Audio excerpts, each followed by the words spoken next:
Nous allons prendre notre texte dans le livre des Hébreux, chapitre 9. Hébreux, chapitre 9, versets 1 à 7.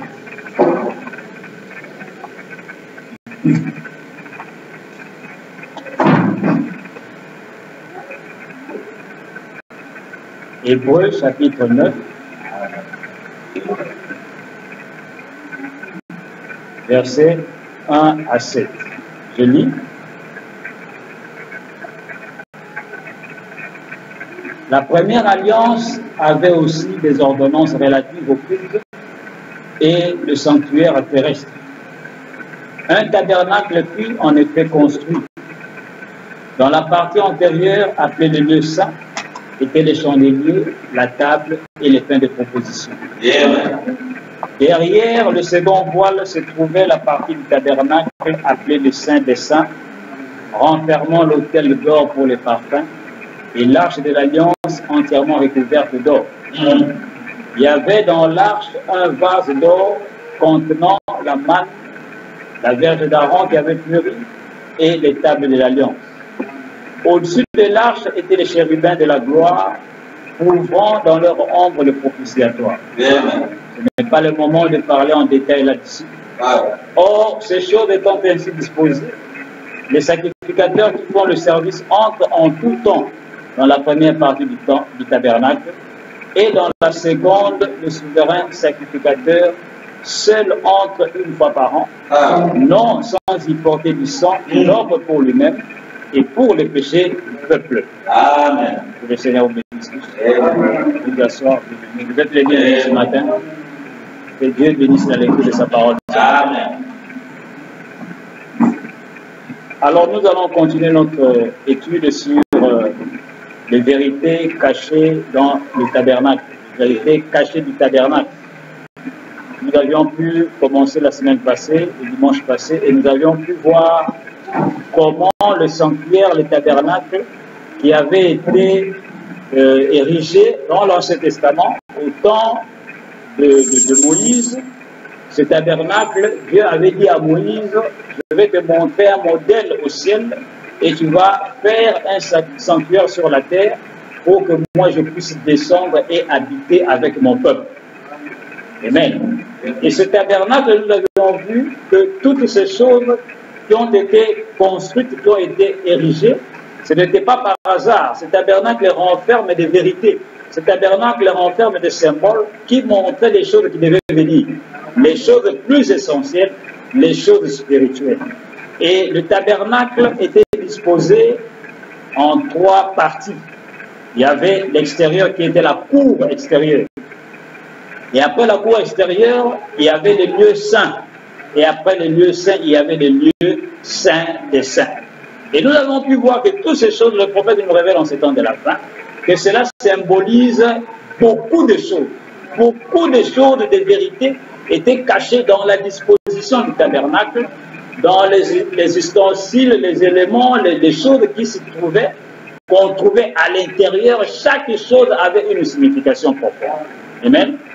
Ainsi, nous avons vu que la cour extérieure, le prophète nous révèle, il nous montre que ce sont trois dispositions. Dispensation, la cour extérieure, les lieux saints des saints. Il nous montre que c'est la dispensation du Père, du Fils et du Saint-Esprit. Et nous avions dit que la dispensation, ce sont les temps où Dieu se révèle à son peuple. Et il y a trois grandes dispensations, trois grandes époques. C'est le temps où Dieu s'est révélé au temps de Moïse en tant que Père, il s'est révélé au temps de Jésus en tant que Fils, et en ce temps de la fin, il se révèle en tant que Saint-Esprit au temps de Malachie 4. C'est ça les trois grandes dispensations que nous avons. Et le tabernacle, les trois lieux du tabernacle symbolisaient cela. Les trois lieux du tabernacle symbolisaient les 3 jours, les 3 premiers jours de la création. Parce que Dieu a créé le monde en 7 jours, il s'est reposé en 6 jours. Le 7e jour, il a achevé son œuvre et il s'est reposé. Mais les 3 premiers jours, sont symbolisés par les 3 lieux du tabernacle. Pourquoi? Parce que c'est le 3e jour où la vie végétale et les arbres sont apparus sur la terre. Et le prophète nous montre que le 3e jour, c'est le jour de la vie, et le chiffre 3, c'est le chiffre de la perfection de l'œuvre de Dieu. C'est la vie c'est le temps où Dieu achève même son œuvre. Et les trois parties du temple, le prophète nous montre aussi que ce sont les trois derniers âges de l'Église.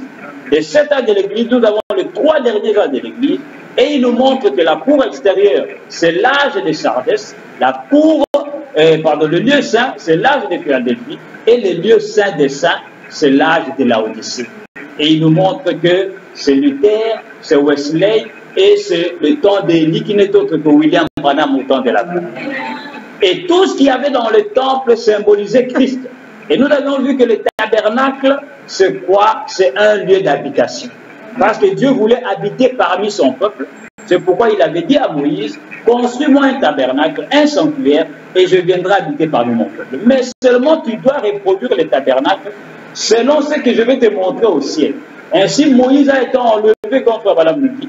Il a reçu la révélation, il a eu une vision, Dieu lui a ouvert les yeux, et il a vu comment le tabernacle, le sanctuaire de Dieu était disposé au ciel, et Moïse a reproduit cela sur la terre. Même les couleurs des rideaux, les dimensions, tout lui ont été données afin qu'il puisse manifester cela sur la terre. Amen. Donc nous avions vu, bien aimé, beaucoup de choses. Frère Branham nous montre que les 3 lieux du tabernacle symbolisent beaucoup de choses, et les choses qui sont incluses dans le tabernacle symbolisent aussi beaucoup de choses. Dans le lieu, la première partie qui est la cour extérieure, c'est là qu'il y avait l'autel où on immolait les agneaux, l'autel de sacrifice. Amen. Et l'autel de sacrifice, c'est là que l'agneau était immolé. Ceci nous montre la première venue où Jésus vient en tant qu'agneau pour être immolé, pour être tué à la croix du calvaire. Amen. Et alors, après cela, il y avait aussi le lavoir où le sacrificateur se lavait les mains. Et après, il est entré dans le lieu saint. Et dans le lieu saint, nous avions vu qu'il y avait les 7 chandeliers d'or qui symbolisent les 7 âges de l'Église. Et il y avait aussi une table qui était couverte d'or pur. Et il y avait sur la table, il y avait du pain, ce qu'on appelait le pain de proposition. Et les sacrificateurs entraient, goûtaient un peu de ce pain et allumaient les 7 chandeliers. Et les 7 chandeliers sont les 7 âges de l'Église pendant lesquels Jésus monte sur le trône d'intercession. Et là, lui, l'agneau qui a été immolé à la cour extérieure, qui est la croix, qui est sa première venue. Après cela, quand il monte dans le livre des Actes 1, il est maintenant l'agneau à 7 cornes pendant les 7 âges de l'Église, et il est aussi sacrificateur sur le trône en tant qu'intercesseur. Donc lui-même qui est le sacrificateur, après qu'il ait immolé l'agneau, il entre maintenant dans le lieu saint, c'est-à-dire il entre maintenant dans les 7 âges de l'Église. Amen. Et dans les 7 âges de l'Église, il y a du pain. C'est-à-dire la parole qui tombe chaque jour, et cela est symbolisé aussi par les 7 chandeliers d'or. Et après cela, ce grand sacrificateur doit continuer et entrer dans le lieu saint des saints, qui était séparé par un rideau. Et dans le lieu saint des saints, là-bas se trouvait l'arche de l'alliance. C'est-à-dire une caisse en bois, et c'était couverte de l'or. Et nous avions dit que l'or, c'est la divinité. Et le bois, c'est l'humanité, c'est l'homme. Ceci symbolise la parole faite chair, la divinité dans l'homme. Et dans cette caisse-là, à l'intérieur, il y avait le vase d'or, et dans ce vase, il y avait quoi? Il y avait la manne du premier jour. C'est ce qu'on appelait la manne cachée, parce que seul le sacrificateur, le grand sacrificateur, lorsqu'il entrait dans ces lieux saints des saints, lui seul avait le droit de goûter, de manger à cette manne. Amen. Et le vase d'or, c'est encore l'être humain qui a la divinité, et à l'intérieur, en lui, il y a la parole. Amen. Et c'est la manne cachée qui n'est pas donnée à tout le monde, seulement à qui? Au vainqueur. Amen. Et là, dans le lieu saint des saints, qui est la 3e dispensation, les temps du Saint-Esprit, les temps de Malachie 4, il y avait encore le bâton d'Aaron qui avait péri, et les bâtons, c'est encore un homme, nous montrant que c'est là qu'il y a la véritable nouvelle naissance. C'est-à-dire quand quelqu'un était mort dans le péché, lui qui était un bâton sec, sauvage, à l'extérieur, mais quand il traverse le lieu saint, il entre dans le lieu saint des saints, dans la présence de Dieu lui-même, il y a la nouvelle naissance. Ces bâtons-là redonnent des bourgeons, redonnent des amandes, des fruits, revient à la vie. Et nous avions aussi sur le tabernacle, sur l'arche de l'alliance, il y avait ce qu'on appelait le propitiatoire. Le propitiatoire, c'est le couvercle qui couvrait cette qu'est cela? Et on ouvrait cela. Et sur le couvercle, qui est le propitiatoire, Dieu avait dit à Moïse de fabriquer 2 chérubins, 2 anges en or massif et de poser cela sur le propitiatoire. Et les 2 anges se regardaient et leurs ailes se touchaient. Et Dieu a dit, c'est là au milieu que je descendrai pour habiter parmi mon peuple. Et c'est là que la colonne de feu descendait. Et alors le sacrificateur, le grand sacrificateur, il n'est autre que Christ lui-même, qui a tué l'agneau dehors à la cour extérieure, prend le sang de l'agneau, qui est la vie qui était dans l'agneau, et il va entrer dans le lieu saint et va alors allumer les 7 chandeliers d'or. Et qui sont quoi? Qui est encore les 7 âges de l'Église, qui sont les 7 âges de l'Église, et pendant lesquels le sang de Christ, qui est la parole, est répandu pendant ce temps-là sur la terre sous la forme d'un message. Et pendant 7 âges de l'Église, Dieu apporte son message, répand son sang qui est la parole. Et là-bas, au ciel, sur le trône, il est l'agneau à 7 cordes, et le sang fait ce qu'on appelle l'intercession. Amen. Et le grand sacrificateur entre et il allume le feu de chandelier d'or et il mange un peu du pain et il continue et il entre maintenant dans le lieu saint des saints. Et quand il entre dans le lieu saint des saints avec le sang, c'est dans ce lieu saint des saints qu'il va répandre le sang sur le propitiatoire, sur l'arche de l'alliance. Et alors Dieu descendait, consumait ce sang-là, et dehors le péché du peuple était pardonné. Il était plutôt couvert parce qu'en ce temps-là, le sang de bouc et de taureaux des animaux ne peut pas ôter le péché. Dieu ne faisait que couvrir le péché pour elle. Et c'est là que la colonne de feu descendait, bien. C'est là qu'il y avait ce qu'on appelle la gloire de la Shekinah. C'est là que Dieu, le Dieu tout-puissant, sous la forme de la colonne de feu, descendait dans le lieu saint des saints. Non pas dans la première partie qui est la cour extérieure, non pas dans la seconde partie qui est le lieu saint, mais dans la troisième partie, c'est là que la colonne de feu descend sur le tabernacle pour venir se reposer sur le tabernacle. Et c'est là que le grand sacrificateur vient verser son sang, la vie de Christ dans le lieu saint des saints. Amen. Ainsi, ce lieu-là, le lieu saint des saints, le prophète de Dieu nous montre que c'est le temps de la fin. C'est la dispensation du Saint-Esprit. C'est le 3e jour. C'est le jour où Dieu vient ôter tout le péché du peuple au temps de la fin. Amen. Alors nous allons continuer à sonder les Écritures et voir encore ce que ces lieux de saints symbolisaient. Nous avions vu aussi que c'est la justification, c'est la sanctification et aussi c'est le baptême du Saint-Esprit. C'est là que le prophète nous montre, il nous dit ce tabernacle, les sacrificateurs représentent aussi un croyant, chacun de nous, qui est lavé par le sang de Christ dehors dans la cour extérieure.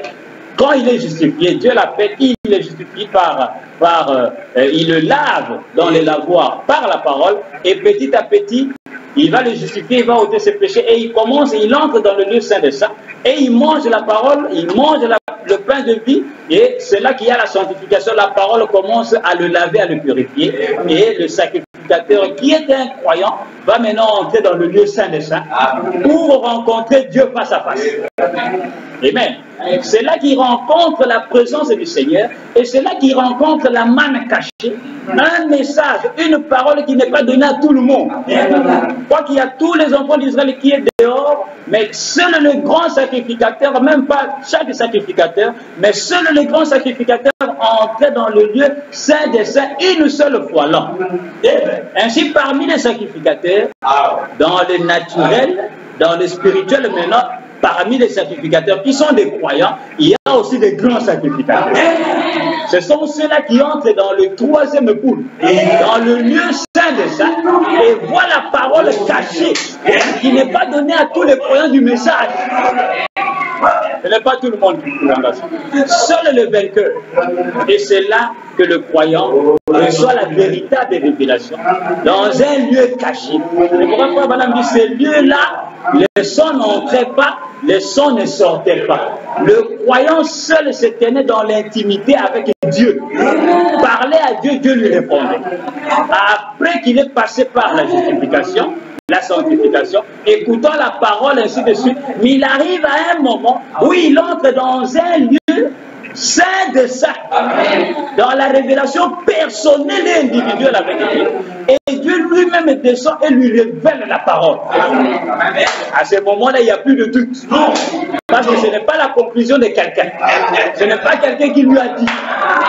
Il a compris lui-même par la révélation divine. À ce moment-là, le croyant, tout ce que vous pouvez lui dire, ça lui importe peu. C'est pourquoi Paul dit, quand les grands sacrificateurs entrent dans le lieu saint des saints, il dit derrière, le rideau tombe. Et ce rideau-là le sépare complètement du monde. Ce qui se passe à l'extérieur, ce n'est pas son problème. Lui, il est dans la présence du Seigneur. Que le monde insulte le message, c'est du diable, c'est tout ça. Lui, il s'en fout parce qu'il est dans la présence de Dieu. Il n'entend même pas ces choses. Amen. Ainsi, c'est ça la vie cachée. Une vie cachée en Christ. Et quand vous êtes dans ces lieux-là, bien-aimés, le diable ne peut jamais entrer là-bas et vous faire sortir. Il ne peut pas venir là-bas et vous séduire. C'est pratiquement impossible. Et vous ne serez plus jamais chancellé. Vous n'allez pas chanceler par tout vent de doctrine. Ou quelqu'un pourra venir vous démontrer, non, vous savez, bien aimé, William Branham, c'était un magicien, ce n'était pas vraiment un prophète.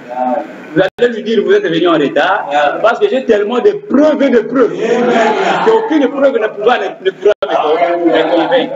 Parce que je suis dans les lieux saints. Amen. Ainsi, nous allons continuer et voir encore qu'est-ce que les lieux saints des saints, et pardon, qu'est-ce que ces choses voulaient réellement nous dire. Le prophète nous continue avec nous, il nous montre encore autre chose. Il nous dit ceci, que la cour extérieure, les lieux saints des saints, et les lieux saints et les lieux saints des saints symbolisent encore autre chose. C'est quoi? Écoutons, le prophète va nous le dire. Dans la prédication large, prêchée le 22 mai 55, le 22 mai 1955, il dit ceci. Au paragraphe 54, le prophète dit ceci. Il dit, Noé était le père dans son arche. Moïse était le père dans son arche. Christ est le père dans son arche avec ses sujets. Vous, les gens d'Église, le croyant, en toute sécurité. Je veux que vous remarquiez à nouveau que l'accès à cette arche venait par un chemin qui... Remarquez que tout homme qui venait dans cette arche devait premièrement passer par le parvis extérieur, puis il devait traverser le voile intérieur, puis le sein des saints. Amen. Le prophète continue, dit, c'était Christ comme prophète, comme sacrificateur, comme roi couronné. Amen. Il dit en premier, vous le voyez en parler, lorsqu'il est venu, il était prophète. Le prophète de Dieu nous montre que quand les sacrificateurs entraient, passaient par, il dit vous devez passer, ça c'est même l'itinéraire, nous allons voir cela, parce qu'aucun croyant ne peut sauter entrer dans le lieu saint. Il doit passer par le chemin pour vous. Cela veut dire quoi, bien aimé? N'apportez pas à quelqu'un une révélation parachutée. Il doit être enseigné, passer par le chemin prévu par Dieu. Ne le prenez pas de la cour extérieure ou pouf, dans le lieu saint. Vous allez le tuer. Il doit passer par le chemin prévu par Dieu, c'est-à-dire la cour extérieure, les lieux saints et les lieux saints des saints. C'est ça le chemin. C'est pourquoi Paul a dit, si vous voulez courir, il dit, regardez tous ceux qui courent dans le stade, hein, les Jeux olympiques, les 100 mètres, tout cela. Il dit, tous ceux qui courent dans le stade, chacun court pour remporter un prix.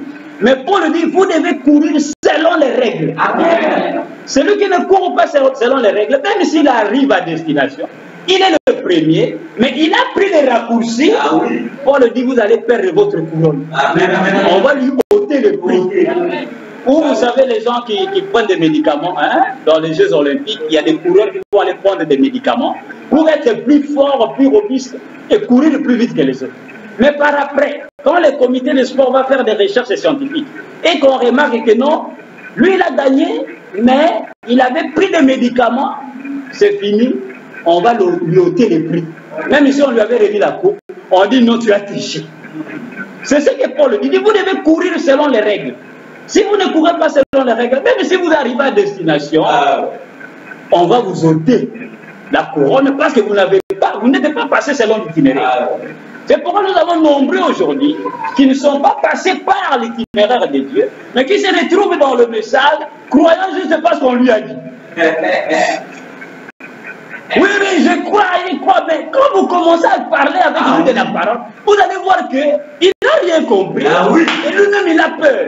Pourquoi? Parce qu'il n'a pas couru selon les règles. Il n'est pas passé par le chemin pour être bien enseigné par la parole et arriver dans le lieu saint des saints.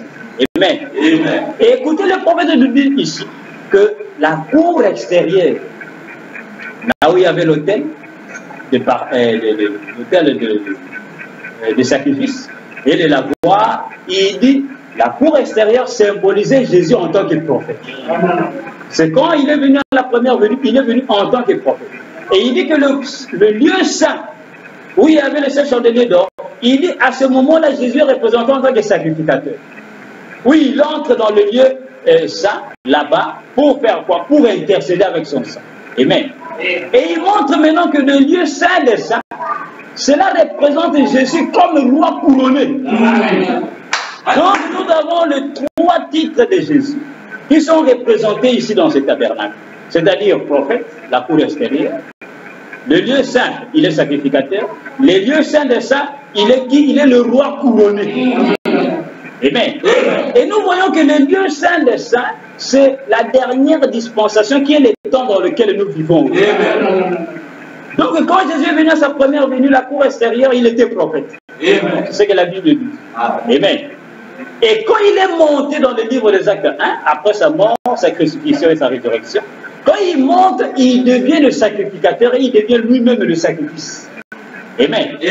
Et quand il va revenir, il devient qui? Il devient le roi couronné. C'est-à-dire, il a sur sa tête une couronne.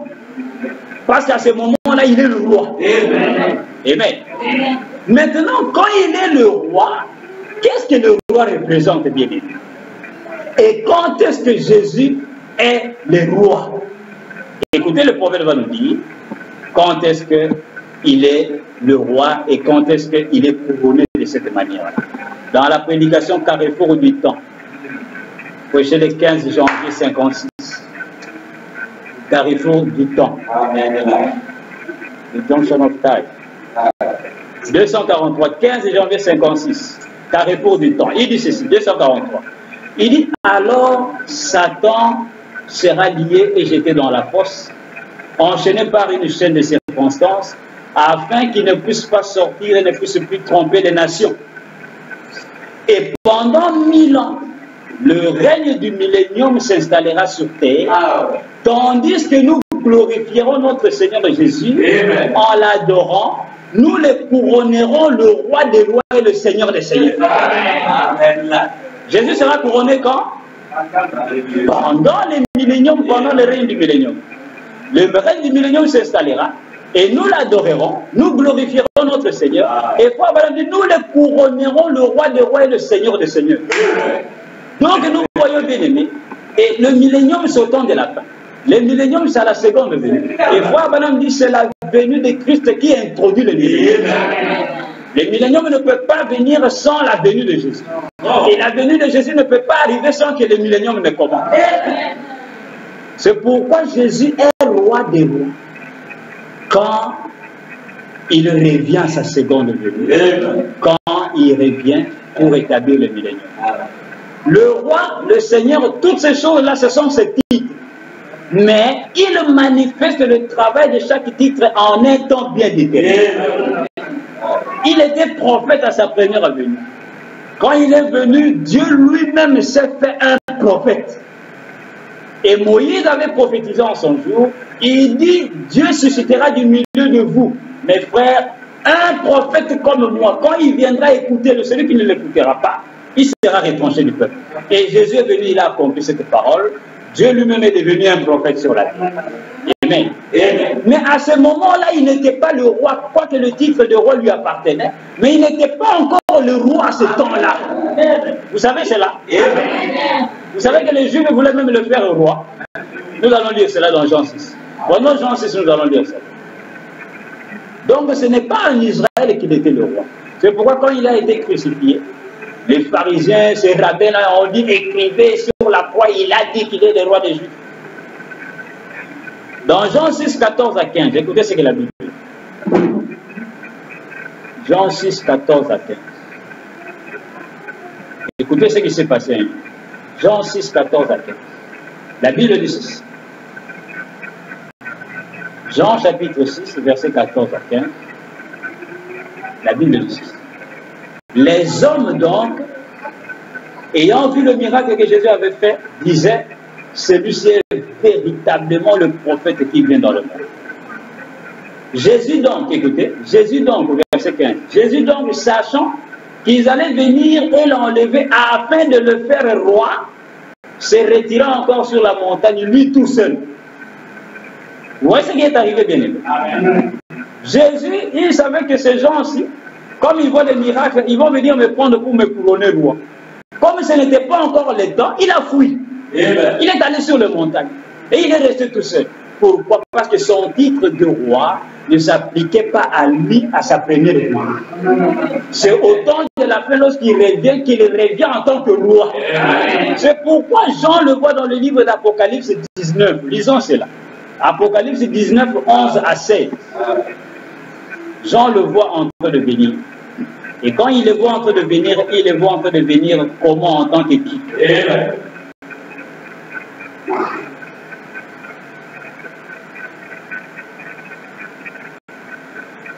Apocalypse 19, versets 11 à 16.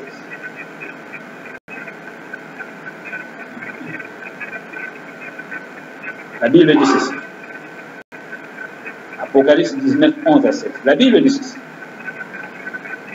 Puis je vis le ciel ouvert, et voici parut un cheval blanc. Celui qui l'a monté s'appelait Fidèle et Véritable, et il juge et combat avec justice. Ses yeux étaient comme une flamme de feu. Sur sa tête étaient plusieurs diadèmes. Il avait un nom écrit, que personne ne connaît si ce n'est lui-même. Et il était revêtu d'un vêtement teint de sang. Son nom est la parole de Dieu. Verset 14.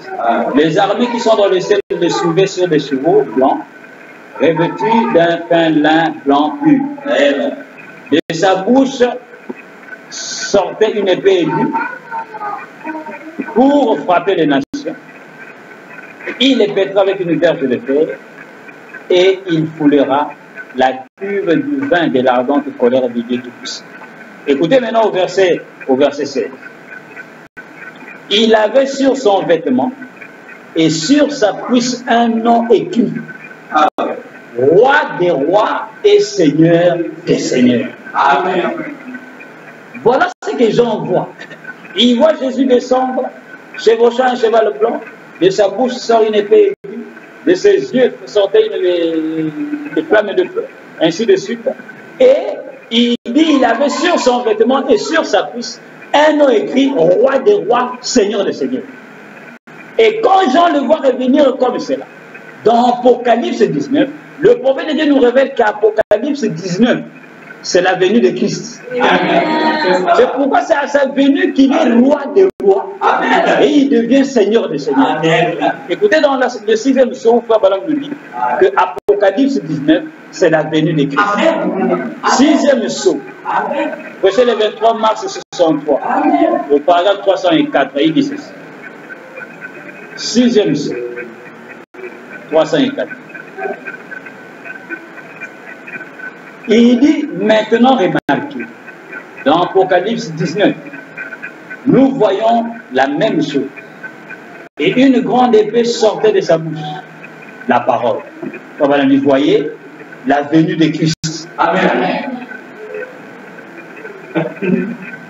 La venue de Christ, Apocalypse 19, Jésus revient en tant que roi de rois et seigneur des seigneurs. Amen. Et le prophète nous montre que dans les tabernacles, les lieux saints, la cour extérieure, les parvis extérieurs, les lieux saints et les lieux saints des saints, cela montrait Jésus en tant que prophète, la cour extérieure. Les lieux saints, Jésus en tant que sacrificateur. Les lieux saints de saints, Jésus en tant que roi couronné. Amen. Et quand il est roi couronné, c'est à sa seconde venue. Amen. Et il revient et il est couronné. Et c'est là que Jean le voit dans Apocalypse 19. Et Frère Branham nous dit quoi? C'est la venue de Christ. Amen. Ainsi, Frère Branham, en ce temps de la fin, quand la nuit apparaît sur la montagne d'Arizona, le prophète de Dieu, quand il prend la photo, il nous montre la nuée, il nous dit, regardez, c'est Jésus-Christ couronné. Amen. Lisons cela. Dans la prédication, j'ai entendu, mais maintenant je vois. Prochain le 27 novembre 65.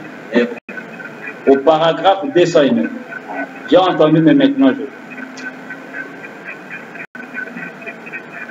27 novembre 65. Paragraphe 209. J'ai entendu, mais maintenant je vois. 27 novembre 65 au soir. 209. Il dit, combien parmi vous reçoivent les bombes? Avez-vous entendu, mais ce qu'elle leur est-il? N'avons-nous pas montré ces magazines et ces choses une année avant que cela arrive? La science ne sait que répondre à ce sujet. Il y avait là le Seigneur Jésus couronné. Amen. Avec cette perruque blanche sur la tête, comme vous le voyez dans la Bible, dans Apocalypse 1 et dans Daniel. Le juge suprême du ciel et de la terre. Amen. Il dit à cet même endroit, à cet endroit même où la science ne peut pas le voir, là-bas, à l'observatoire de l'Université d'Arizona et au travers du Mexique, ils font des recherches et ils en ont fait durant ces deux dernières années. Il avait été prédit que cela arriverait. Donc nous voyons, quand Jésus est couronné, c'est là que nous sommes dans le lieu saint des saints, nous sommes dans la troisième dispensation. Nous sommes dans le troisième lieu du tabernacle. Nous sommes au temps où Christ revient pour être roi des rois et seigneur des seigneurs. C'est en ces temps de la fin. Et le prophète nous montre encore que quand il est prophète, il est sacrificateur, il est roi des rois. Cela nous montre encore autre chose. Car un prophète, c'est un aigle. Et Jésus, quand il est venu à sa première venue, comme il était un prophète, Frère Branham dit alors il était un aigle. Amen. Parce que Dieu symbolise les prophètes aux aigles, et il prend les aigles, il les symbolise à ses prophètes. Et il nous montre que la cour extérieure, Jésus en tant que prophète, c'est encore Jésus en tant qu'aigle. Il nous montre encore que le lieu saint, c'est là où Jésus est le sacrificateur et il est lui-même le sacrificateur, il est aussi l'agneau du sacrifice. Amen. Et quand il revient en tant que roi de rois, à ce moment-là, quel est le nom de l'animal qu'il prend lorsqu'il est le roi? Le lion. Il est le lion. Amen. Écoutez ce que le prophète dit. Dans Apocalypse chapitre 1, verset le 4 décembre 60. Apocalypse chapitre 1, 4 décembre 60. Paragraphe 221. Il dit ceci.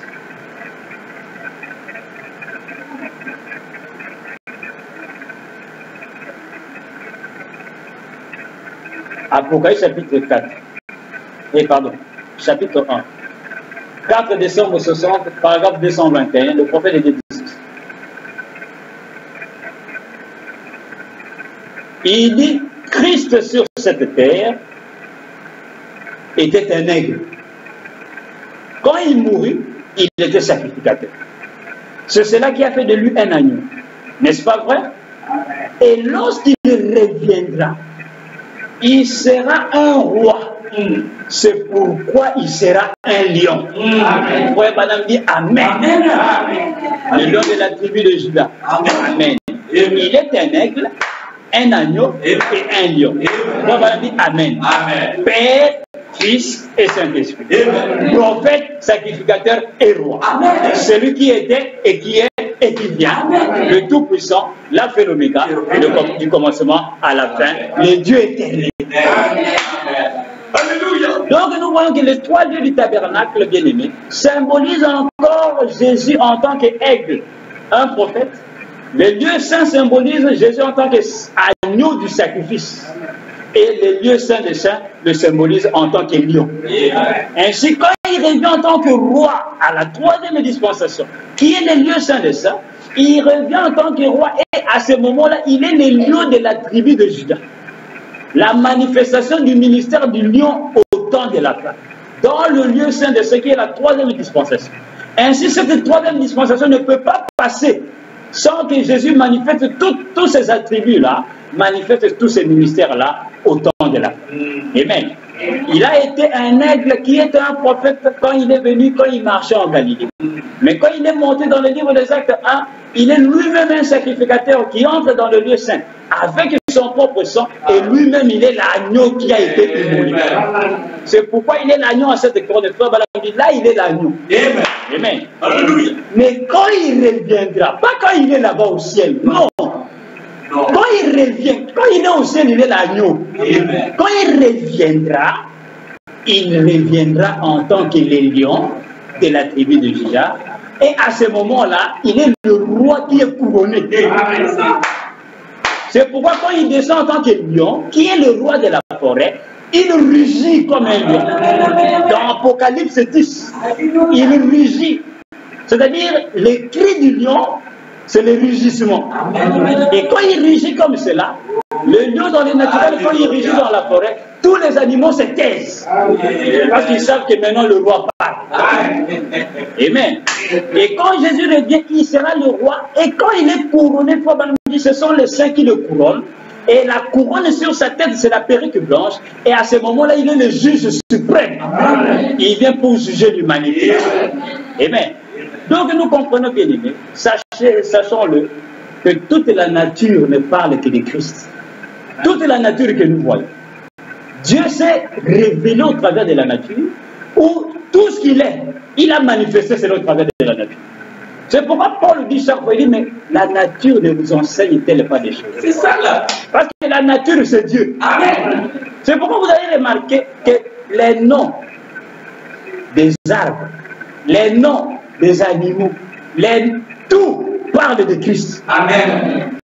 Quand nous regardons le ciel, le soleil de la justice que nous voyons aujourd'hui en train de briller, ce soleil-là, c'est Christ. Amen. Le soleil qui est dehors maintenant, ça symbolise Christ. Amen. Ça symbolise Dieu. Amen. Quand vous venez aux étoiles, il est l'étoile brillante du matin. Amen. Tout ne parle que de lui. Amen. La lune, ce n'est que lui-même. Son épouse, ce n'est que lui-même. Car son épouse, c'est la chair de sa chair, sang de son sang, parole de sa parole, corps de son corps. Alléluia. Amen. Amen. Quand nous descendons sur la terre, les arbres que vous voyez, les arbres symbolisent Christ. Amen. Il est l'arbre de vie. Amen. Qui était dans le jardin d'Éden. Il est le fruit, c'est lui, tout, c'est lui. C'est lui, tout parle de Christ. Quand nous venons chez les animaux, il est l'agneau. Il est le lion. Il est l'aigle. Il est la vache rousse. Il est tout. Les fleurs. Il est la rose de Sharon. Chez les pierres, lui-même, il est le rocher des arbres. Il est le roc. Tout parle de Christ. Et sa dernière manifestation, là où il est parfait, c'est l'homme. Ah.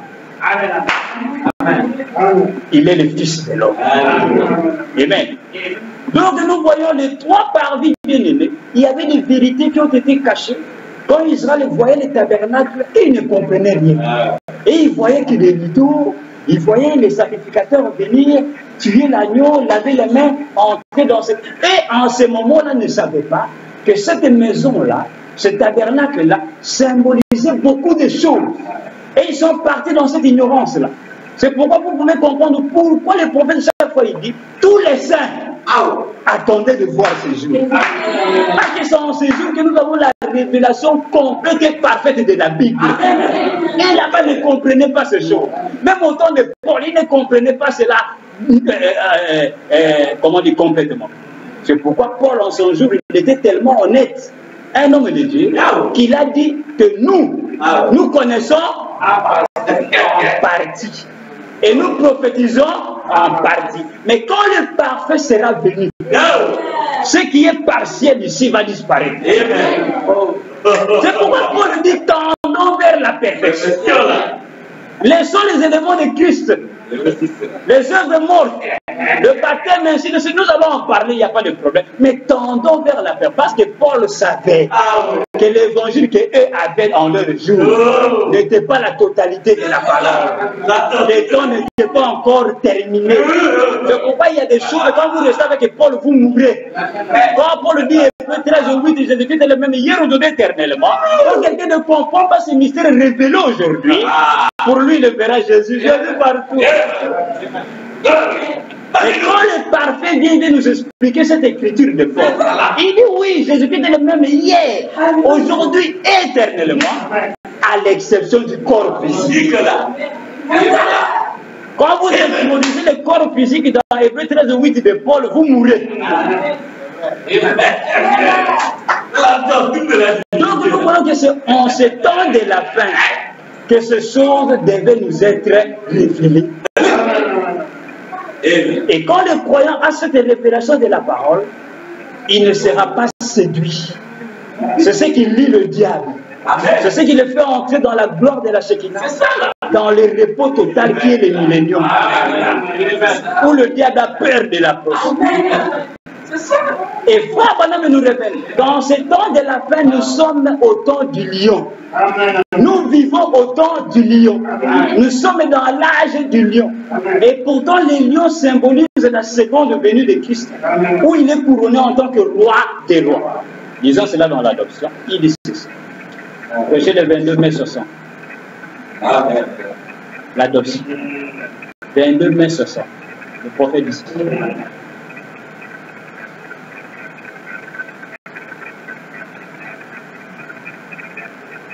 22 mai 60 au soir. L'adoption. Paragraphe 21-22, le prophète dit ceci. Il dit, Dieu a écrit 3 Bibles. L'une d'elles a été les Zodiacs dans les cieux.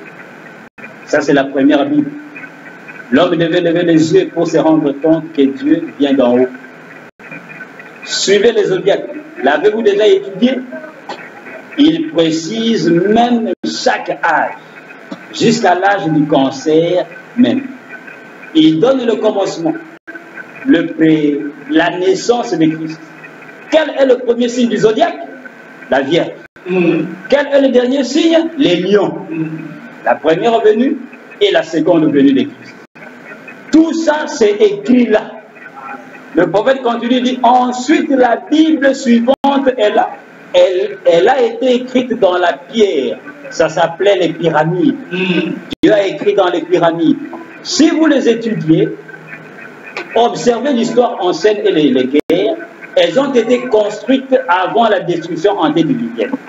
Au paragraphe 23, il continue, dit, la troisième a été écrite sur papier. La Bible pour ce monde très intelligent, très intellectuel qui allait venir. Il dit maintenant, Dieu a parcouru les âges. Et nous en sommes maintenant à celui du lion. Amen. Nous en sommes au moment où la pyramide va être coiffée. Amen. Nous en sommes au livre de l'Apocalypse, au dernier chapitre. Amen. Alléluia. Frère, quand Frère Branham dit nous sommes au dernier chapitre de l'Apocalypse, ne laissez pas quelqu'un vous dire que vous êtes au premier chapitre. Oh. Mais oui, parce qu'il va contredire le prophète. Le livre d'Apocalypse a 22 chapitres. Hein? Et Frère Branham, quand il était sur la terre ici en 60, il dit l'âge dans lequel nous vivons maintenant, selon la Bible, le zodiaque qui est la première Bible, c'est-à-dire les étoiles, il dit nous sommes au temps du lion. Et il dit qu'il y a 12 signes dans les zodiaques. Hein? Vous connaissez ce qu'on appelle communément horoscope. C'est que certains magazines ou les journaux écrivent pour dire, bon, celui qui est né en octobre, il est, par exemple, il est scorpion. Celui qui est né en avril, il est bélier. Ainsi, ils disent, ok, pendant ces mois-ci, celui qui est né, on donne l'horoscope, ainsi de suite. Il y a les capricornes, il y a les scorpions, il y a la vierge, il y a les lions, il y a les sagittaires. Ça, ce sont les signes du zodiaque. Ces choses-là, ce n'est pas inventé, c'est Dieu qui les a créées. Amen. Ce n'est pas le diable qui a créé cela. Le diable ne crée rien. Le diable ne fait que pervertir, changer les choses de Dieu. Il n'est pas un créateur, il n'a rien créé Il ne fait que regarder le royaume de Christ, et lui de son côté, comme il veut aussi avoir un royaume, il va imiter et ici il pervertit tout. Il change le sens de tout. Mais il prend les mêmes choses qu'il voit dans le royaume de Christ. Ainsi, ces étoiles, ces signes-là, il y en a exactement 12. Et selon la parole correcte de Dieu, le premier signe, c'est la Vierge. Le dernier signe parmi les 12, le 12e signe, c'est le lion. Et le prophète explique, il dit, ça c'est la première Bible de Dieu. Quand Adam était sur la terre et Ève, ils connaissaient cette même Bible, mais eux l'avaient sous la forme des étoiles. Ils lisaient les étoiles et ils comprenaient la parole de Dieu. Amen. Et le prophète nous montre que le premier signe, la Vierge, symbolisait la première venue de Jésus. C'est pourquoi quand Jésus est venu, il est né par une Vierge. Amen. Et il dit que le dernier signe qui est le lion, ceci symbolise la seconde venue de Jésus, où il revient en tant que le lion de la tribu de Juda. Et à ce moment-là, il est le roi couronné. Amen. Et Frère Branham dit, dans cette Bible-là, nous vivons au temps du lion, c'est-à-dire nous sommes au temps du dernier signe. Amen. Et il dit dans le livre, la Bible en papier, pour le monde trop intellectuel aujourd'hui, il dit dans cette Bible-ci en papier que nous avons, nous sommes maintenant au dernier livre de l'Apocalypse. Amen. Il dit au dernier chapitre, même pas chapitre 1, non, au dernier. Amen. Amen. Amen. Il continue de dire, la science déclare que nous sommes à 3 minutes de minuit. Il dit, oh, nous en sommes là. Amen. Il dit, pensez-y. Amen. Amen. Écoutons encore dans le Fils de Dieu manifesté. Amen. Projet le 18 mai 60. Amen. Au paragraphe 49 et 16. Alléluia. Le Fils de Dieu manifesté. 18 mai 60, 49. Il dit, bon, et dans la Bible, nous vivons au dernier jour, au sommet de la pyramide, les poissons croisés de l'arche du cancer dans les zodiaques, au temps de la venue du lion, de la pierre de fête, et au jour de manifestation des fils de Dieu dans la Bible. Il dit, voyez-vous où nous en sommes? Nous sommes en plein au temps de la fin. Amen. Et dans la Bible, nous vivons au dernier jour, au sommet de la pyramide. Ça, c'est la Bible qui est la pyramide. Dans la pyramide, nous sommes au sommet, qui est la pierre de fête. Amen. Il dit dans les zodiaques, au temps de la venue du lion, amen, de la pierre de fête, et au jour des manifestations des fils. Amen. Il dit, nous en sommes en plein au temps de la fin. Donc, les trois parvis, les trois lieux du tabernacle, les lieux, la cour extérieure, le parvis extérieur, les lieux saints et les lieux saints des saints. Maintenant, nous vivons dans le lieu saint des saints. Nous ne sommes pas dans le lieu saint parce que les lieux saints, ce sont des âges de l'Église qui sont déjà terminés, où Jésus est sacrificateur sur le trône et intercesseur. Et son sang intercède. Mais nous sommes maintenant au temps de la fin, nous sommes déjà dans le lieu saint des saints. Et c'est là qu'il y a la présence de Dieu, la colonne de feu, et la manne cachée, et l'arche de l'alliance, les bâtons d'Aaron, et toutes ces choses-là. Et Paul Branham dit, c'est là qu'il est le lion de la tribu de Juda, c'est là qu'il est couronné, et nous vivons en ce jour-là, au jour du lion où il est couronné. Et les prophètes nous montrent encore que quand il est le fils, et quand il est l'aigle qui est un prophète, il dit, à ce moment-là, au même instant, il manifeste encore un autre ministère qui est le ministère du Fils de l'homme. Jésus était venu, il était Fils de l'homme. Amen. Amen. C'est pourquoi il a posé la question aux disciples, il leur a dit, qui dit-on que je suis, moi le Fils de l'homme? Alors les disciples lui ont répondu, il y a des gens qui disent que tu es Jérémie, certains disent que tu es Élie, et d'autres disent que tu es même Jean-Baptiste qui est revenu, parce qu'à ce moment-là, Jean-Baptiste était déjà tué. Amen. Et Jésus leur dit, mais vous, qui dites-vous que je suis moi le Fils de l'homme? Et Pierre dit, tu es le Christ, le Fils de Dieu. Et alors nous voyons que quand Jésus est venu en tant que prophète, il a été appelé fils de l'homme. Fils de l'homme veut dire un prophète. Amen. Et il nous montre que dans les parvis, dans le tabernacle, ces trois lieux-là symbolisaient aussi les trois noms de Jésus. Où il vient dans les trois noms du Fils. Il dit que la cour extérieure, c'est le Fils de l'homme. Les lieux saints, c'est là qu'il devient le Fils de Dieu. Et dans les lieux saints des saints, il est le Fils de David. Parce qu'il monte sur le trône de son père David et il est le roi. Parce que la Bible déclare que David ne manquera pas d'un successeur sur le trône. Quand on dit successeur, c'est quelqu'un d'autre qui prend la place de quelqu'un d'autre. Vous comprenez, c'est la Bible. Écoutez, nous allons premièrement lire ça. Dieu change-t-il sa pensée au sujet de sa parole? Prêché le 27 avril 67. Dieu change-t-il sa pensée au sujet de sa parole? 27 avril 65 au paragraphe 82. Il dit ceci. Paragraphe 82. Le prophète dit ceci. 27 avril 65. Dieu change-t-il sa parole, sa pensée au sujet de sa parole? 82.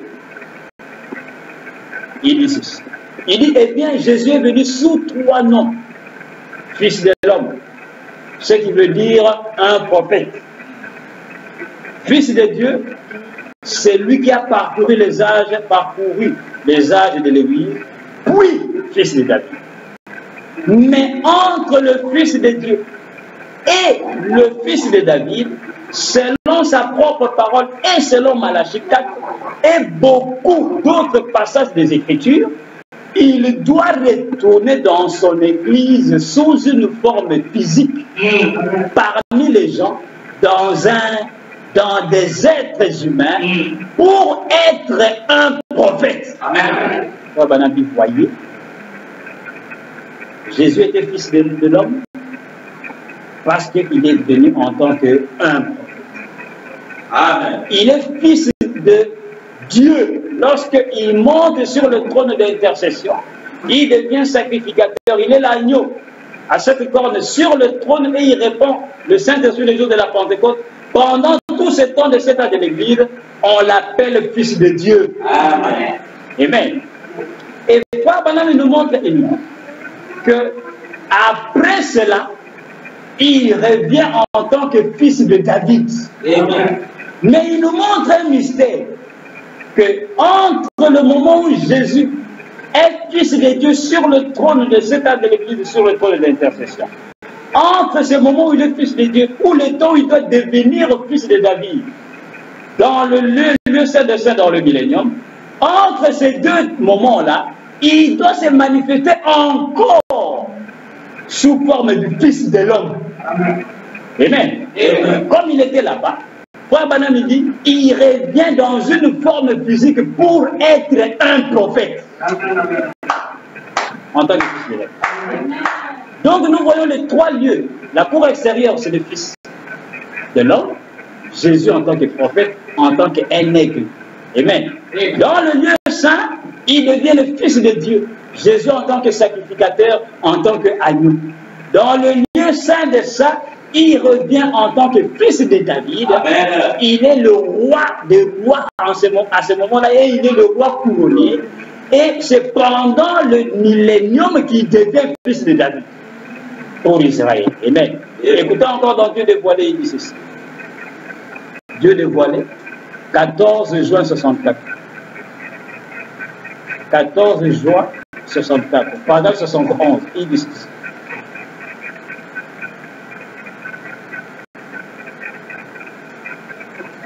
Dieu dévoilé. Dans Dieu du 9 octobre. 71, 14 juin 64 au matin. Il dit ceci, paragraphe 71. Il dit maintenant, et souvenez-vous, entre le Fils de Dieu, dans l'âge de l'église de Laodicée, ils l'ont mis à la porte. Et dans Luc, il a dit qu'il allait de nouveau être révélé comme Fils de l'homme, le prophète, accomplissant ainsi ce qui restait. Il dit, voyez, les Écritures se tiennent parfaitement. Fils de l'homme, Fils de Dieu, Fils de David. Qu'est-ce que c'était? C'est le même Dieu tout le temps. Il change seulement de forme en morphe. Il fait seulement ces changements-là. Pour lui, c'est une grande pièce. Il joue les rôles. Amen. Il vient en tant que fils de l'homme à la première venue, fils de Dieu, quand il monte sur le trône, le Dieu saint, et il revient en tant que fils de David. Mais entre le fils de David et le fils de Dieu, il doit encore se manifester en tant que fils de l'homme pour être un prophète au temps de la fin. Dans la prédication, Dieu confirmant sa parole, il dit encore ceci. Dieu confirmant sa parole. 16 août 64 soir. 16 août 64 soir. Dieu confirmant sa parole. 221. Il dit ceci. 221. Il dit maintenant, après 1000 ans, après 1900 ans avec les âges de l'Église passée, et toutes ces choses qu'il a prophétisées de Luther, Wesley, etc., nous avons examiné ces choses et les avons vues représentées, et la lune elle-même, dans une éclipse, nous a donné une représentation, et le Seigneur nous l'a montré par un dessin sur ce tableau noir. Il est venu lui-même pour nous le confirmer comme étant la vérité. Après 1900 ans, et nous sommes à la fin de l'âge de la Odyssée, il a promis dans Luc 17:30 que ce même Fils de l'homme, il a promis, serait révélé comme ça a été au jour de Sodome, c'est-à-dire sur la terre. Ne l'a-t-il pas fait? Cela doit-il encore se faire? Il est impossible. Il est impossible. Il dit maintenant, souvenez-vous qu'il est venu sous 3 noms. Le Fils de l'homme, un prophète, le Fils de Dieu, l'Esprit, le Fils de David pour le millénium. Amen. Mais au milieu, cette conjonction maintenant, selon ses propres paroles, le jour où le Fils de l'homme sera révélé, révélé lui-même comme quoi? Fils de Dieu, Fils de l'homme. Il se révélera lui-même d'une manière différente.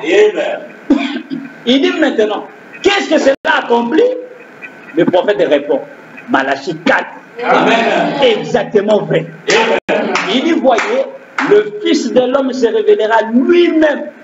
Non pas dans une grande dénomination ou quelque chose de semblable, comme nous l'avons vu dans les âges de l'Église, mais il se manifestera lui-même de nouveau. Amen. Comme Fils de l'homme, afin de manifester Malachie 4. Amen. En ce jour, je vous enverrai Élie le prophète. Amen. Donc nous voyons bien, voilà ce que le tabernacle représentait. Des grandes vérités, mais qui étaient cachées. Beaucoup de choses. Donc, cette maison-là, parce que nous allons même continuer la fois prochaine, nous allons voir que même les temples, quand Salomon vient bâtir les temples, il va bâtir les temples par le même modèle. Sur le même modèle, sur la montagne de Morija, exactement là où, des années avant, Abraham avait voulu immoler Isaac, mais Dieu a créé un bélier et Abraham a immolé. C'est sur cette même montagne qui avait été montrée à Abraham des siècles avant que Salomon en son jour, je disais Salomon, pas moi, Salomon en son jour est venu et a bâti le temple à Jérusalem. Amen. Sur la même montagne. Amen. Et il a reproduit le modèle du tabernacle qui était au temps de Moïse. Il y avait encore les 3 lieux, la cour extérieure, les lieux saints et les lieux saints des saints. Amen. Et nous allons aller même jusque dans le livre d'Apocalypse 21, où nous allons trouver encore un tabernacle au temps de la fin que Jean voit. Et dans ce tabernacle, il y a encore la même chose. Amen. Donc nous voyons, frères et sœurs, que Fils de l'homme, la cour extérieure, Fils de Dieu, Jésus monte sur le trône d'intercession. C'est pendant les âges de l'Église, il conduit l'Église en tant que Saint-Esprit. Il répand le message sur la terre et à la Pentecôte, les 120 reçoivent premièrement le Saint-Esprit et cela va se répandre dans le monde entier. Les disciples vont aller dans le monde entier et vont apporter l'Évangile. À ce moment-là, il est appelé le Fils de Dieu. Mais au temps de la fin, les lieux saints des saints, quand nous arrivons à cette dispensation-là, il doit revenir en tant que fils de David. Et c'est pendant ce temps-là qu'il vient établir le millénium. Et c'est pendant ce temps-là qu'il monte sur le trône de son père David, et il devient le roi, et il est couronné, et il revient en tant que le lion de la tribu de Juda. Amen. Et ça, c'est la seconde venue. C'est pour cette raison, quand Frère Branham nous dit qu'il est fils de David pendant le millénium, et il nous montre que les 3 lieux du temple symbolisent le Fils de l'homme, le Fils de Dieu, le Fils de David, qui est la 3e dispensation. Ici, quand il revient comme cela, il doit monter sur son trône pour être le Fils de David. Mais pourquoi il a appelé Fils de David? Vous savez qui était le Fils de David là-bas, qui était devenu roi? C'est Salomon qui était devenu roi. Et ici, Jésus, au temps de la fin, quand il est appelé Fils de David, et il revient pour être le roi, c'est pour montrer qu'il doit accomplir ce que le fils de David dans le naturel avait fait là-bas. Alors nous devons premièrement retourner là-bas pour voir au temps de David comment Salomon était devenu le roi. Nous allons comprendre pourquoi ici Jésus sera appelé fils de David lorsque la 3e dispensation, qui est celle du lieu saint des saints, la dispensation du Saint-Esprit, doit se manifester. Pourquoi ici il doit être appelé fils de David? Parce que si nous ne connaissons pas le fils de David dans le naturel là-bas, nous n'allons pas connaître le fils de David dans le spirituel ici. Et pourtant ici c'est la chose la plus importante.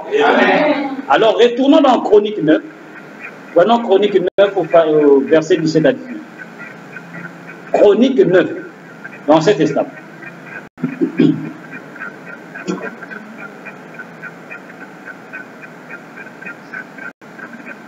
Chronique chapitre 9.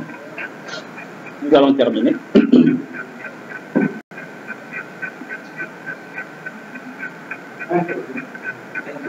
Ouais, 1 Chronique. 1 Chronique 9. Si ce n'est pas le 1.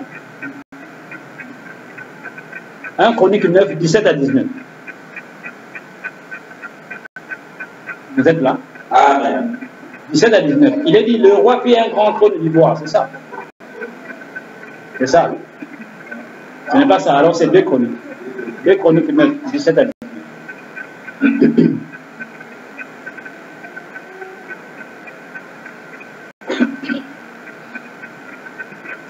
Deux Chroniques 9, 17 à 19.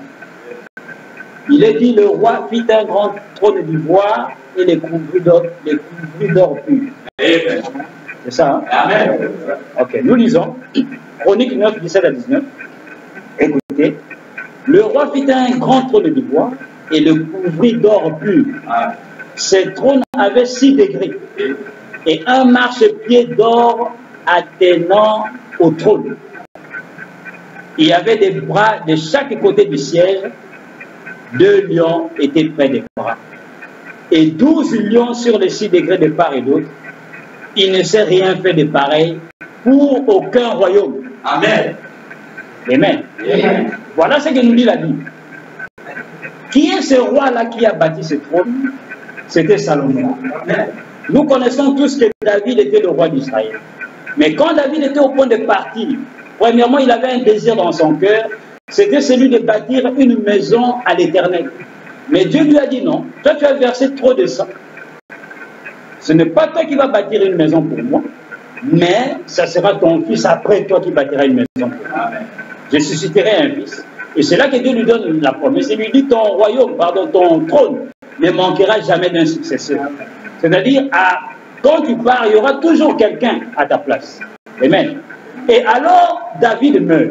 Et quand David meurt, Dieu va oindre son fils qui était Salomon.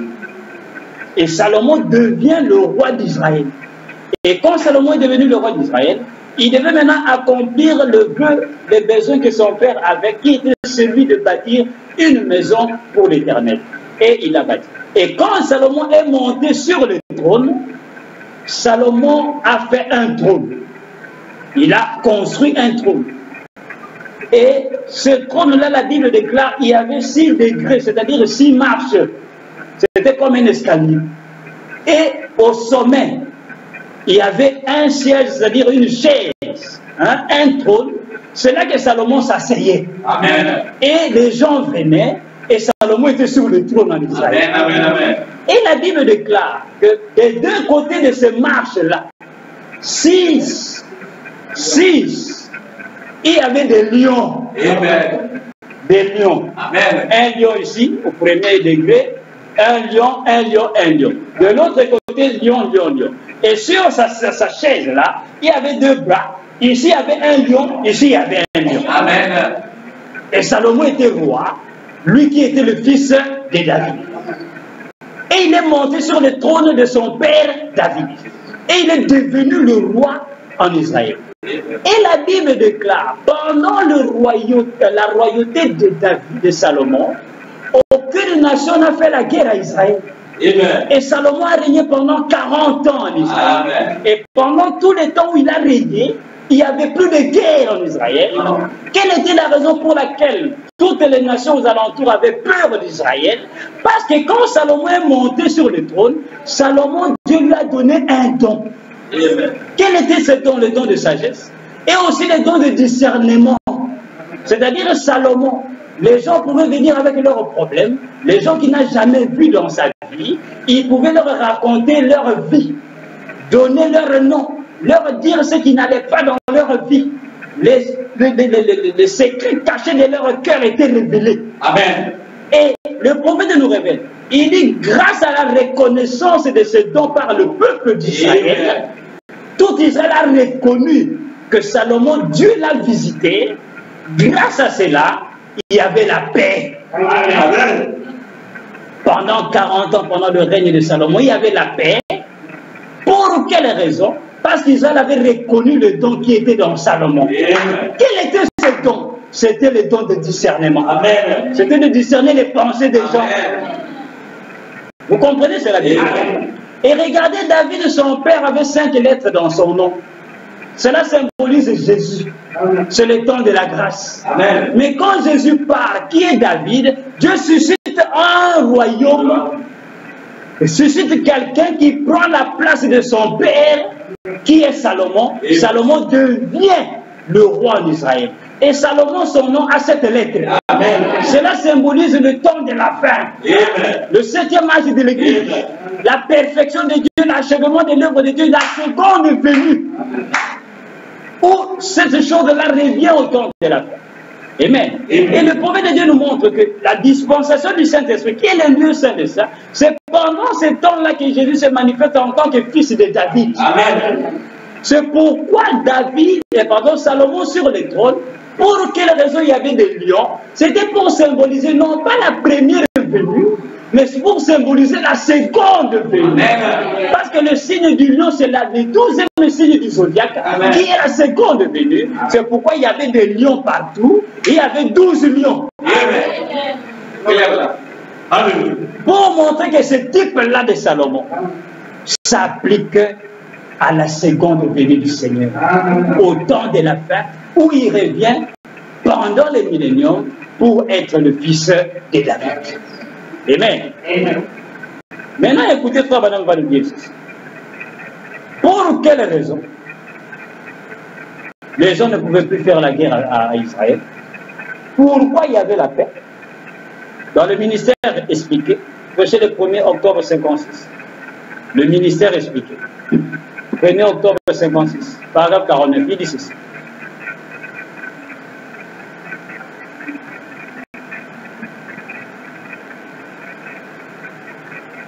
Ministère expliqué. Le 1er octobre 56, au paragraphe 49, le prophète de Dieu, il dit ceci. Il dit, si nous avons maintenant du temps pour établir ceci et prendre chaque point, mais je vais simplement me dépêcher. Ainsi, lorsque Salomon vint, lequel était le successeur de David, Dieu oignit Salomon et lui donna un don. Dieu a toujours donné des dons pour conduire son peuple. Sondez les Écritures. Ce sont les hommes qui ont reçu des dons qui ont conduit le peuple de Dieu. Et ainsi, Salomon avait prié pour avoir les dons de sagesse pour conduire le peuple. Écoutez, l'âge de Salomon a été appelé l'âge d'or d'Israël. Amen. C'était un type ou une préfiguration de la venue du Seigneur Jésus dans les glorieux milléniums. Amen. Lorsque le monde tout entier vivra dans un âge d'or. Et Salomon préfigurait Jésus. Amen. Vous voyez cela bien. Salomon montrait, préfigurer veut dire montrer ce qui allait venir. Montrer en avance. C'est ce que nous appelons le type et les ombres dans la Bible. C'est-à-dire cette histoire-là de Salomon, qui s'est passée naturellement, en réalité, cela montrait quelque chose qui allait se passer au temps de la fin. Et le prophète nous révèle que le règne de Salomon, la royauté de Salomon, symbolisait le glorieux millénium au temps de la fin. Amen. Et cela était l'âge d'or. Pourquoi on appelle ça l'âge d'or? Parce que Dieu avait donné un don à Salomon. C'était un don merveilleux. Dieu avait visité Israël au travers de ce don qu'il avait donné à Salomon. Et Salomon montant sur le trône, aucune nation ne pouvait leur faire la guerre. Et alors, c'était l'âge d'or d'Israël. C'est-à-dire un âge glorieux. Et l'or, nous savons tous, c'est la divinité. C'est l'âge de la divinité. L'âge où Dieu se manifeste sur la terre. Et il dit, c'était un type du glorieux, de la venue du Seigneur pendant le glorieux millénium qu'il avait. Donc, les milléniums dont nous parlons aujourd'hui, que le monde attend, Israël l'avait déjà eu. Amen. Israël a eu déjà un millénium. Et Frère Branham ici, il va nous dire que le temps d'Israël et le temps Salomon régnait sur le trône, c'était les milléniums pour Israël. Alors nous allons nous poser la question, quand ils étaient là dans leur millénium, ils ne mangeaient pas. Les gens ne mouraient pas. Amen. Et plutôt dans la reine du Midi. La reine du Midi.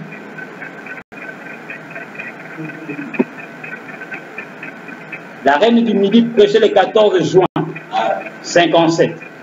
La reine du Midi.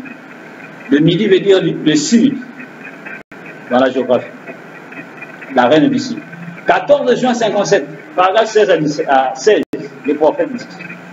Il dit ensuite, nous voyons aussi que dans chaque âge, Dieu a une personne quelque part sur qui il peut mettre sa main et travailler par elle. Amen. Depuis que le monde existe, il a toujours eu un témoin. Dans tous les âges, il a eu des témoins. Et à l'époque vers laquelle nous nous tournons maintenant, pendant le grand âge d'or d'Israël, Dieu avait donné un don à un homme du nom de Salomon. Amen. Celui-ci est reconnu partout où la Bible est lue comme un sage. Il pria Dieu de lui donner la sagesse pour conduire le peuple. Et quand un don est donné à l'Église, et que celle-ci refuse d'écouter ce don, alors ce don n'aura pas d'effet. Amen. Mais quand le don est donné à l'Église et que l'Église le reçoit, alors c'est un âge d'or pour cette Église-là.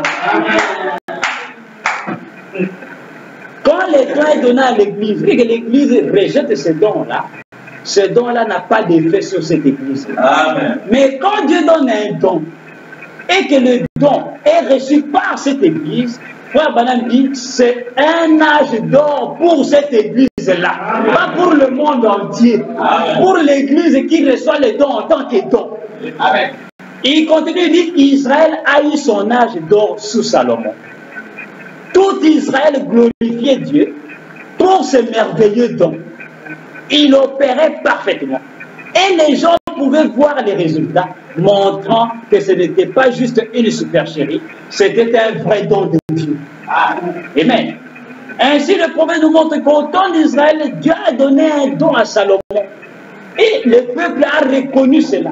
Et quand le peuple a reconnu ce don-là, c'était l'âge d'or pour Israël. Et il dit qu'à l'église d'aujourd'hui, si Dieu envoie encore un don parmi son peuple, et que le peuple reçoit ce don, alors ce peuple qui reçoit cela, cette église-là, entre dans un âge d'or.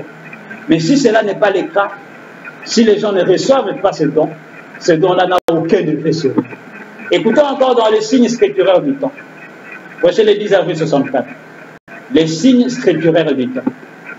10 avril 64. Paragraphe 96-97. Nous sommes à la fin. 96-97. Les signes scripturaires du temps. 10 avril 64, il dit ceci. 96-97.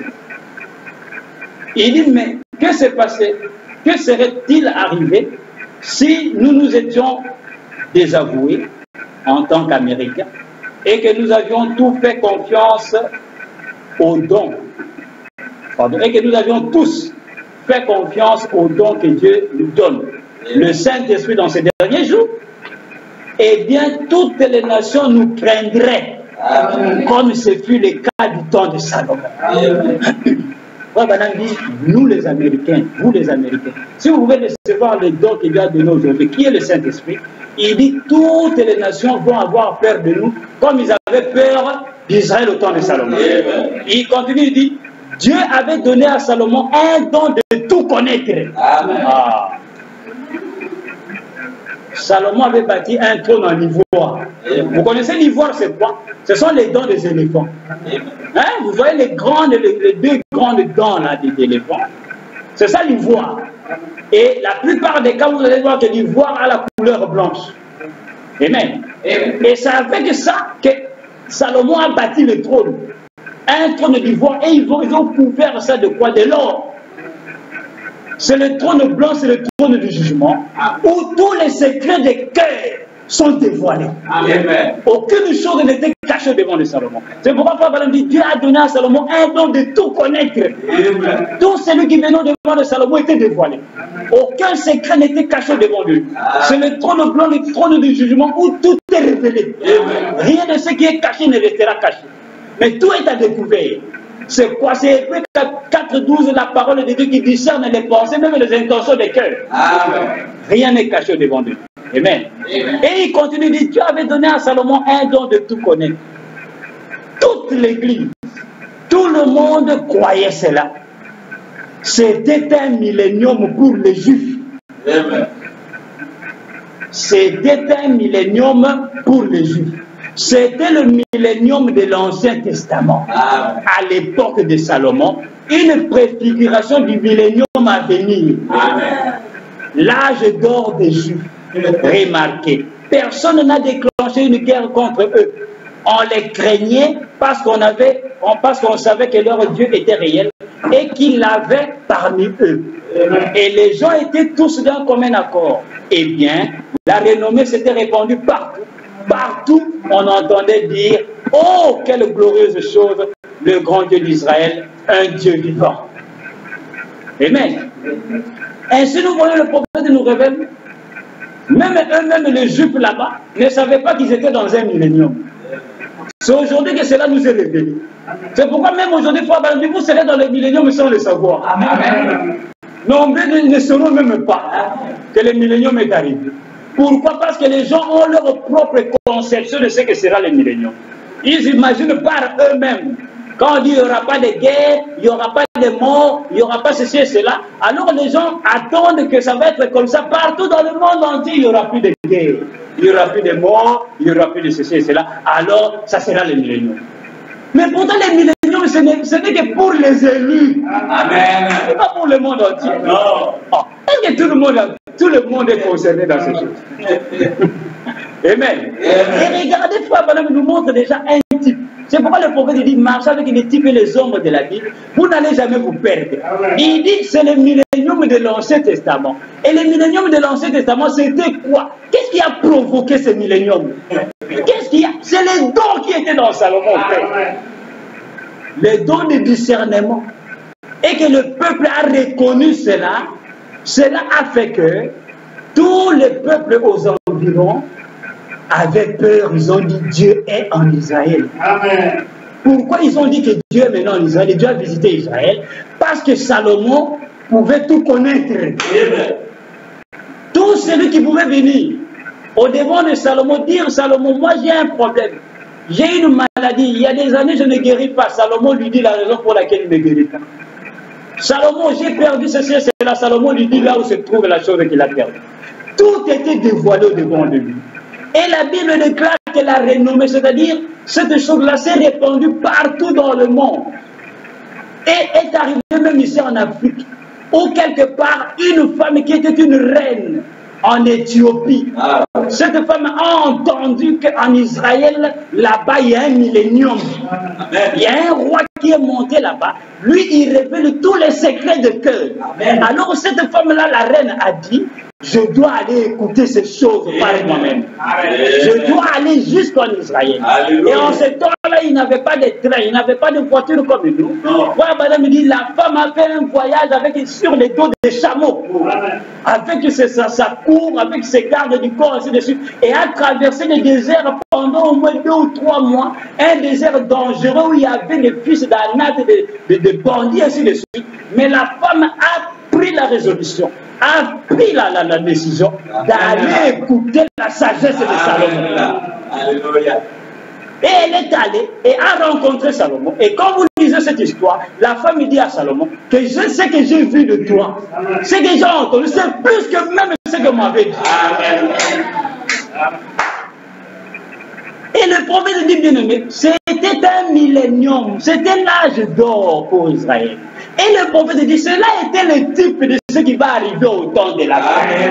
Maintenant, il nous montre que la 3e partie du tabernacle, c'est le lieu saint des saints. Et c'est pendant ce temps-là que le fils de David doit se manifester. Salomon doit encore monter sur le trône. Jésus-Christ vient, monte sur le trône pour être le fils de David. Mais quand il sera fils de David, qu'est-ce qui va nous montrer que maintenant nous sommes dans l'âge où il est fils de David? Le même don qui a été donné là-bas à Salomon doit revenir au temps de la fin. Amen. Et si le peuple accepte cela, le peuple qui acceptera cela, pour ce peuple-là, c'est l'âge d'or, c'est le millénium, c'est le repos de Dieu. Le millénium, c'est quoi? C'est Dieu qui se repose.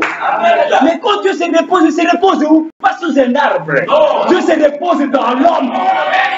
C'est pourquoi la colonne de feu sur l'épaule de Malachi 4, Dieu vient se reposer dans l'homme. Le temps est terminé. Amen. Et c'est dans la dispensation du Saint-Esprit, le lieu saint des saints. C'est pourquoi quand Jésus est venu en son jour, Jésus est venu avec le même don qui était dans Salomon. Et quand il faisait cela, les gens se sont moqués de lui. Ils ont dit, c'est par Belzébuth que tu fais ces choses. Tu es le prince des démons. Ils l'ont rejeté. Il s'est tenu devant de la femme samaritaine, la femme au puits. Il lui a dit, va chercher ton mari. La femme dit, je n'ai point de mari. Il dit, en cela tu as dit vrai, parce que tu en as eu 5 maris. Maintenant, c'est lui avec qui tu vis maintenant, n'est même pas ton mari. Et il commence à raconter la vie de la femme samaritaine, la femme qu'il n'a jamais connue. Et la femme dit, mais comment tu connais ces choses-là? La femme dit, je perçois que tu es un prophète. Parce qu'on nous a dit que lorsque le Messie viendra, c'est ce qu'il fera.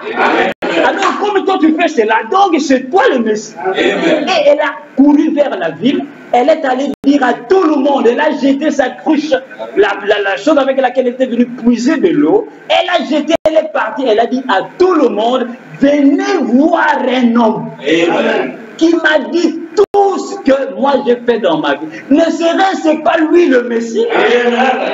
Salomon. Alléluia. Jésus a regardé Pierre, il a dit, ton père s'appelle Jonas. Viens, je ferai de toi le pécheur d'âme. Il a regardé Nathanaël. Nathanaël est venu. Jésus l'a regardé, il dit, voici un Israélite en qui il y a point de faute. Nathanaël a dit, ah, nous me connais-tu, mais il dit, mais quand tu étais sous l'arbre, avant que Philippe ne t'appelle, quand tu priais là, moi je t'ai vu. Nathanaël a dit, tiens, c'est tout. Voici le roi d'Israël. Tu es le saint d'Israël. Et Jésus lui dit, parce que je sais dire cela, tu as cru, viens, tu verras encore des choses plus grandes que ça. Amen. Et nous voyons que la reine du Sud, la femme, la reine d'Éthiopie, a quitté l'Éthiopie bien-aimée et est allée jusqu'en Israël pour voir Salomon et entendre la sagesse de Salomon. Et quand Jésus est venu, il a réprimandé tous ceux qui ne croyaient pas en lui. Il leur a dit, Salomon était venu à faire ces choses-là, le peuple a cru. Il dit, mais maintenant ici, La reine du Sud se lèvera avec cette génération et la condamnera parce qu'elle est venue des extrémités de la terre, du fin fond du monde, pour entendre la sagesse de Salomon. Mais voilà que maintenant ici, il y a plus que Salomon. Et vous ne croyez pas. Il y a maintenant ici plus que ce que Salomon avait fait. Et vous ne croyez pas. Il dit cette femme-là, cette reine du Sud, au jour de la résurrection, va vous condamner. Mais toutes ces choses parlaient de ces temps de la fin. Salomon avait 7 lettres dans son livre.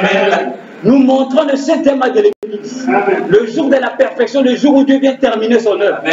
Salomon, son nom se termine avec O-N. Et Dieu nous a suscité un prophète Marion. Avec 7 lettres, son nom se termine avec O-N. Et aujourd'hui, le même don qui était dans Salomon, le même don qui était dans Jésus, est revenu dans le lieu saint des saints. Le don de discernement. Non, j'ai apparu à William Branham.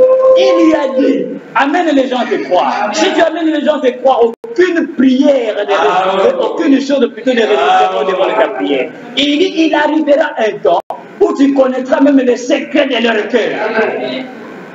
La parole de Dieu discerne les pensées de Dieu. Amen. Et aujourd'hui, Branham a prêché plusieurs reprises. Il a dit, il y a maintenant ici plus que ça.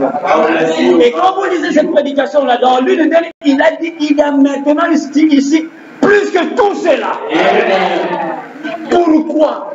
Parce que Dieu a accompli sa parole. En ce temps de la fin, il a ramené le même don au temps de la fin. Mais quand le même don revient, qu'est-ce que cela produit? Cela doit produire la même chose que cela a produit là-bas. Pour ceux qui accepteront cela, pas pour tout le monde. C'est pourquoi en ce temps de la fin, écoutez ce qui est arrivé. Quand William Branham était sur la terre, vous allez voir que cela accomplit exactement le type de Salomon. Écoutez ce qui est arrivé.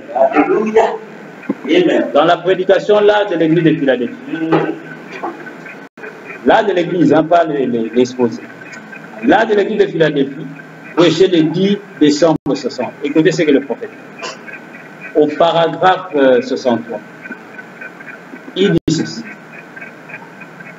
Là de l'église de Philadelphie.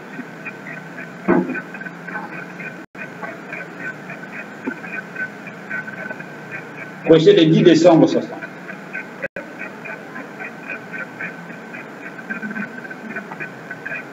Le prophète dit ceci.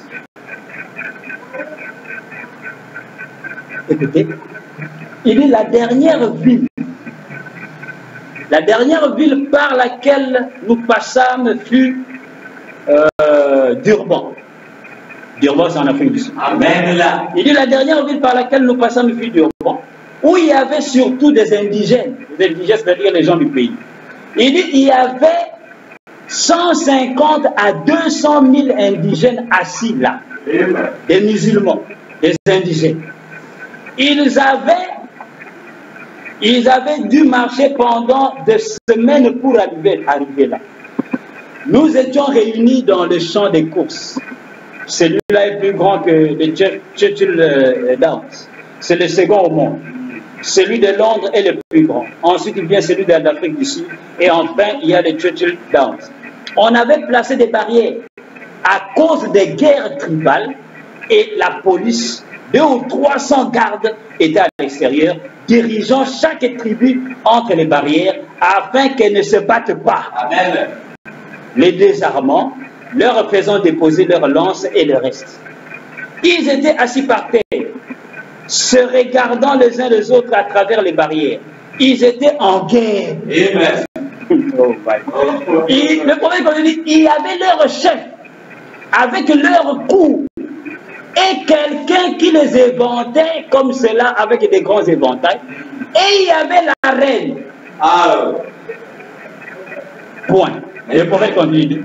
De Rhodésie est aussi venue une reine accompagnée de 27 voitures remplies de gens venus pour assister à la réunion. Elle avait frété un train spécial pour cela.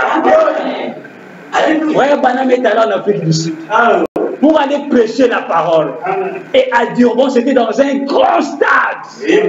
Et à ce moment-là, comme en Afrique du Sud, il y a des communautés, il y a des Noirs, il y a des Blancs, il y a des indigènes, des Métis, des Indiens et tout cela, ils étaient en guerre entre eux. Mais quand William Branham vient, tous sont venus dans le stade pour l'écouter. Et alors il y avait des gardes et ils avaient des lances et on les a désarmés. Ils ont dit, maintenant laissez vos guerres tranquilles. Venez écouter la parole. Et tous étaient dans le stade. Frère Branham dit, c'est le plus grand stade, plus que celui de Londres, plus que celui des États-Unis. Et ils étaient là. Et quand Frère Branham prêchait la parole, il dit, il y avait le roi, le chef des tribus sud-africains, et il y avait aussi quoi? Il y avait aussi la reine. Et il dit de Rhodésie. Vous savez, la Rhodésie aujourd'hui, c'est quoi? C'est le Zimbabwe. Un pays qui est tout proche de l'Afrique du Sud, au sud de l'Afrique. Et il dit de Zimbabwe, de la Rhodésie, est venue une reine qui a loué tout un train avec au moins 27 wagons, avec sa cour et ses gens. Elle leur a dit, nous allons en Afrique du Sud, parce que là-bas, il y a un ministre, il y a un prophète qui discerne les pensées des cœurs. J'ai entendu cela, nous allons aller voir si c'est la vérité. Oh, ouais, madame, si l'histoire ne se répète pas, il dit, je ne suis pas un prophète. Et l'histoire s'est répétée. Et frère Branham, quand il prêchait, cette reine-là du Sud est venue du Sud, des extrémités de la terre, pour venir jusqu'en Afrique du Sud, pour venir écouter William Branham, écouter la sagesse de Salomon. C'est pourquoi frère Branham a dit, il y a ici, maintenant plus que tout cela.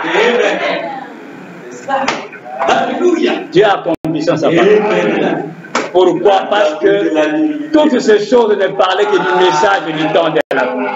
Frère, posez-vous un peu la question. Comment quelqu'un pouvait fabriquer ces choses pour que ça marche exactement comme ça a été dans la Bible? Quel pouvoir il a de faire cela?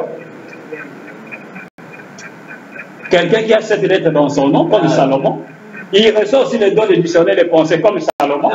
Il va prêcher quelque part. Une reine vient de quelque part comme au temps de Salomon. Frère, il y a trop de coïncidences pour que ça ne soit pas vrai. Ah, personne ne peut fabriquer cela par lui-même. C'est que s'il fait cela, c'est que Dieu n'existe pas. Mais si c'est fait comme cela, c'est pour nous ouvrir les yeux. C'est pour nous donner encore plus de foi. Et dire ça, ce n'est pas un homme. C'est Dieu lui-même qui a accompli sa parole. Ce n'est pas des maisons préfabriquées. Ce n'est pas fabriqué. Écoutez encore, nous prenons la dernière citation. Dans l'âge de Philadelphie. L'âge de Philadelphie. Exposé, hein. Exposé de cet âge de l'Église. L'âge de Philadelphie. Le prophète dit ceci. À la page 293. Chapitre 8. Page 293. Le prophète dit ceci. Il dit oui. Je raconte toujours la même histoire. Il dit oui. C'est dans la Bible elle-même que nous trouvons le vrai chemin de la porte verte. Et je voudrais ajouter mon témoignage à cela. La raison qui me pousse à le faire, c'est que je ne peux parler avec assurance que de ce que Dieu a fait dans ma propre vie. Si vous voulez bien excuser une remarque personnelle ici, je vous dirai ce qui me fait savoir avec certitude que Jésus est le même hier, aujourd'hui et pour toujours, et que la puissance de Dieu est encore à la disposition de ceux qui veulent y croire et la recevoir. Il continue, dit, au cours de ma tournée missionnaire en Afrique du Sud, Dieu a tellement béni ce voyage que quand je suis arrivé à Durban, le seul endroit susceptible d'accueillir tout le monde était l'énorme champ de course, le deuxième au monde en taille. La foule dépassait largement les 100 000 personnes. Plus de 100 000 personnes. Frère Branham continue, il dit, pour des raisons de réglementation et d'ordre public, on avait dressé des barrières séparant les différentes tribus. Des centaines de policiers assuraient le maintien de l'ordre. Ces âmes affamées avaient parcouru de nombreux milles, c'est-à-dire de nombreux kilomètres. Il continue, il dit, une reine était venue de Rhodésie, accompagnée d'un train de 27 voitures chargées d'indigènes. Les gens arrivaient, cheminant péniblement par monts et par veaux, sur des milles et des milles, portant sur leur dos ceux de leurs qui avaient besoin d'aide. Tout le pays fut ému par les œuvres puissantes manifestées par le Saint-Esprit. De Rhodésie était venue une reine bien-aimée. La reine du Sud, regardez, c'est encore au sud de l'Afrique, au sud du monde. C'est ça la reine du Sud, qui doit se lever au temps de la fin pour venir condamner cette génération. Jésus parlait de cette génération qui sera condamnée parce qu'aujourd'hui nous avons vu la même chose qu'Israël avait vu en son jour, que la femme samaritaine a vu en son jour. Nous aujourd'hui, nous avons vu la même chose. Et nous sommes dans la dispensation du Saint-Esprit. Et Jésus, en son jour, dans la dispensation du Fils, le deuxième Dieu du temple, il a dit, tout ce que vous direz contre moi, vous sera pardonné. Appelez-moi tous les noms que vous voulez. Belzébuth, comme vous le faites maintenant. Il n'y a pas de problème. Ça vous sera pardonné. Parce que le sang va intercéder pour vous. Mais Jésus a fait une promesse terrible. Il a dit, mais quand le Saint-Esprit viendra, cette dispensation, le lieu saint des saints, il dit quand lui viendra, il fera la même chose que moi je fais ici. Dire un mot contre cela, il ne vous sera pardonné ni dans ce siècle, ni dans les siècles à venir, ni dans ce monde, ni dans l'autre monde. Pas de pardon. Pourquoi? Parce que ici c'est le trône du jugement. Celui qui ne croit pas est déjà condamné. Amen. Frère, des choses terribles. Parce qu'ici, il n'y a plus autre chose. Paul dit, après ceci, il n'y a pas autre chose qu'on puisse faire pour que les gens puissent être sauvés. C'est le temps où Dieu termine l'expiation. Et l'expiation devient un homme. La parole faite chère, frère Balam dit, c'est ça l'expiation vivante qui ôte le péché aujourd'hui. Ainsi, nous voyons bien aimés, les trois parvis, les trois lieux du temple symbolisaient beaucoup de choses. Et le dimanche prochain, nous allons continuer, voir encore d'autres choses. Amen. Que le Seigneur vous bénisse.